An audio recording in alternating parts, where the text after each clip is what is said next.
Hello guys! Good morning, good afternoon, and good evening. Alam mo sa panahon ngayon na ang daming pressure sa work, sa family at sa buhay mismo, napakahalaga na meron tayong source of comforts. And for many people, isa na sa pinakamaasahang source ng peace and happiness ay ang pag-aalaga ng pets. Unang-una, pet help reduce stress. Kapag pagod ka galing trabaho o may mabigat kang problema, minsan isang simpleng himas lang sa aso at pusa mo, ramdam mo na agad yung calmness. May studies pa nga na nagsasabi na interacting with pets can lower your cortisol level. Alam nyo ba what is cortisol level? Yun yung stress hormone ng katawan nyo guys. Pero kahit di mo na kailangan ng scientific explanation, mararamdaman mo talaga yung simpleng wag ng buntot ng aso mo pag uwi mo or yung soft purr ng pusa mo habang nakahiga ka. Somehow it tells you it's okay. You're home. You can rest.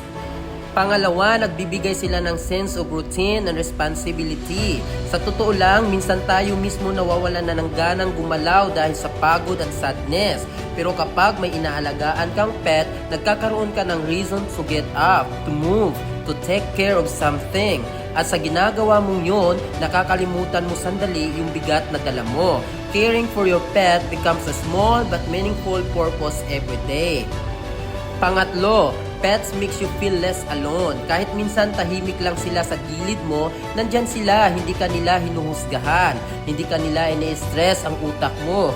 Hindi sila nagagalit sa'yo sa mga opinion mo, hindi katulad ng mga bishi mo. They're just there giving you silent support.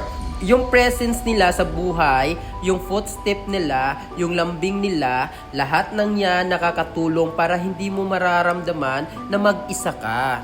And of course, pets give you unconditional love. Hindi katulad ng ex mo. Hindi nila sinusukat yung successful ka.